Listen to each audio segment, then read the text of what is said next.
Hello, and welcome to page 17 of my graphic novel / comic strip, Found Earth. Start off again with my crazy little animation here that took forever to make because I did it all on myself and hand drew every single one of these frames while working a full-time job and raising kids. So this took about a month. Making good use of controlling how fast the videos go. Nice little flourish there, page 17. And so this video lasts about 11.5 minutes, give or take. Nice little introductory panel there, make him look really small. Emphasize that the dinosaur has to look down, really far down, at this little robot guy who doesn't want to be there.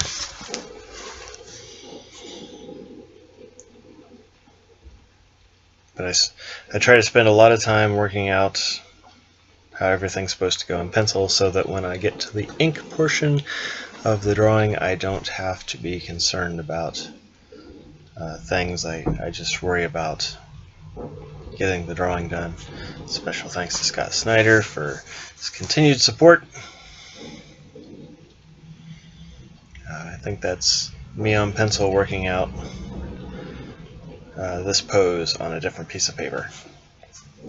I'm not quite sure what I'm going to do with these thumbnail pieces of paper yet. I don't know if I'm going to add them as kind of a thank you for support on the Patreon page, or support in real life, just have something nice added to the book, or if I'm going to keep them and use them as co-displays to go with the finished product.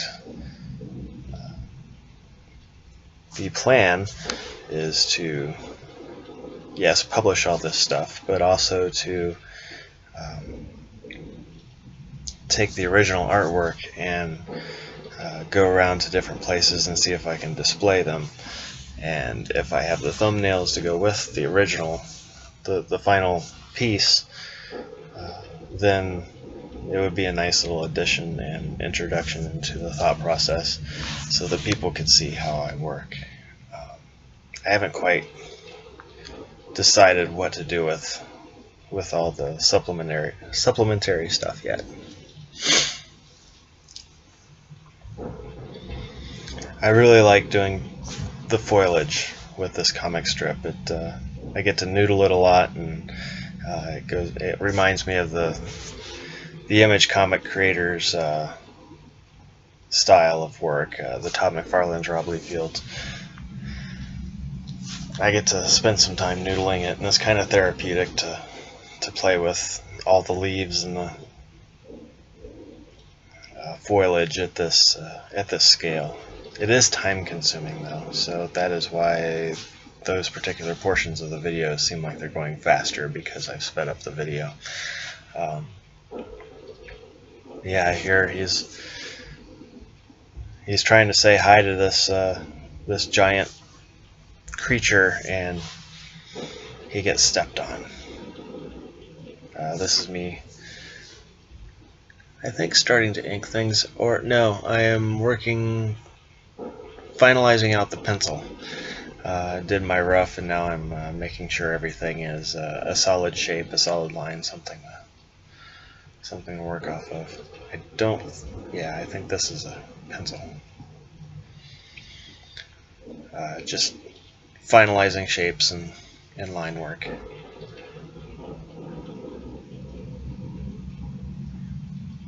My dinosaurs aren't necessarily anatomically correct. They're just kind of cartoonish versions of what I remember from when I was growing up, from when I fell in love with them. Did brontosauruses have toenails? I don't know. Could I Google it? Yeah. Do I care that much? No. Plus, it adds a bit of visual to what would otherwise be just a solid shape stomping down on this poor little robot. On to ink. Trying to add some line work and such and shadows to emphasize just how tiny he is compared to this giant creature.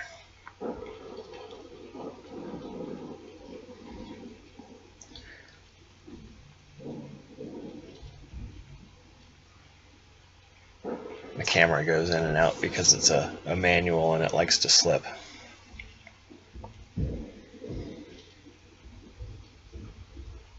So sometimes it goes out of focus, but I like the line work here. I like, the foliage, the expression on the face and such.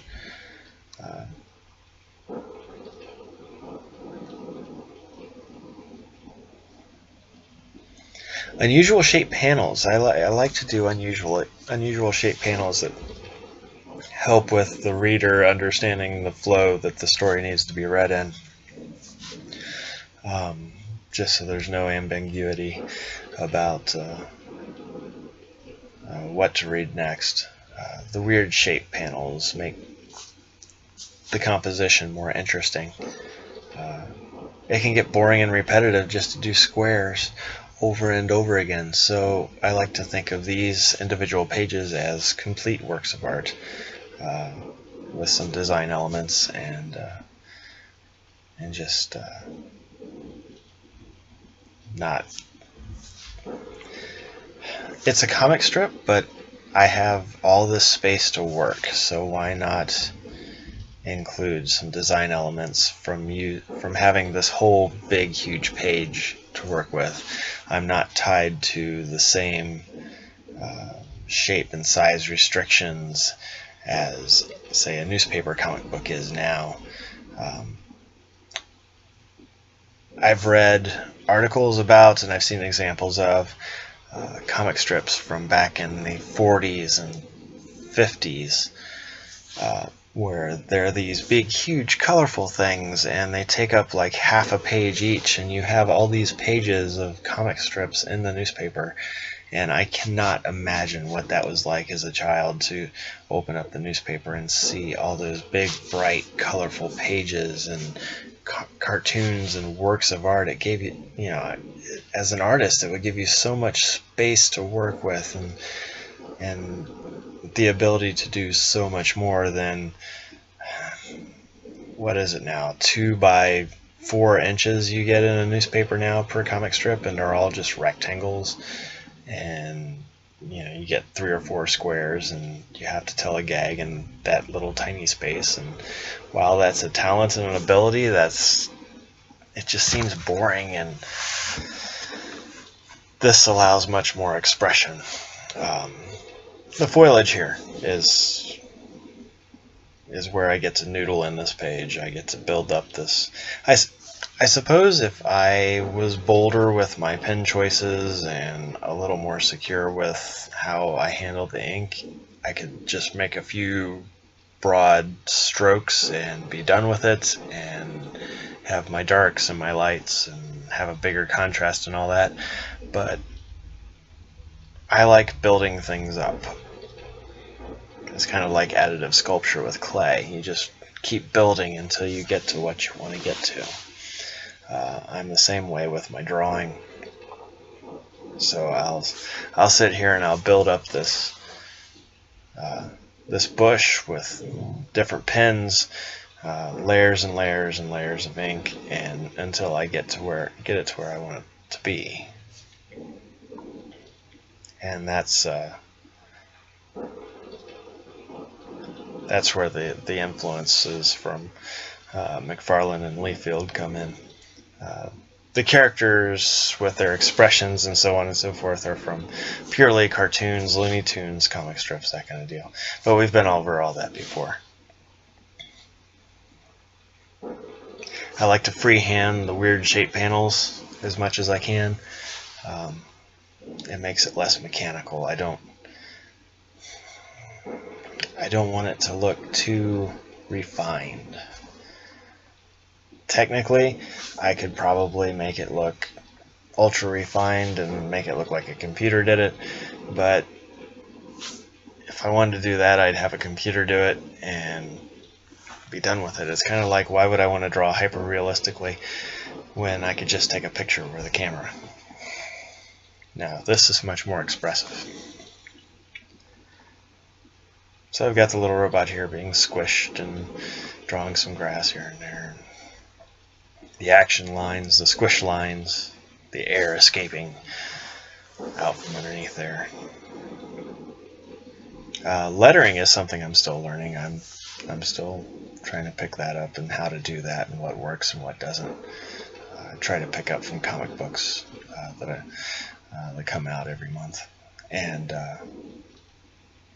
get that all done. But I'm learning, and I'm a little bit off panel here. I'm sorry. I wasn't paying attention to the computer screen. So I'm finishing up here, and my brontosaurus with toenails. And thank you for watching, and thank you for supporting. If you really like it, go to YouTube, Dream of Art 1. Share, like, subscribe. If you really want to support it here on the Patreon. And thank you very much for watching. I appreciate it very, very much. Enjoy the rest of the film. See you next week.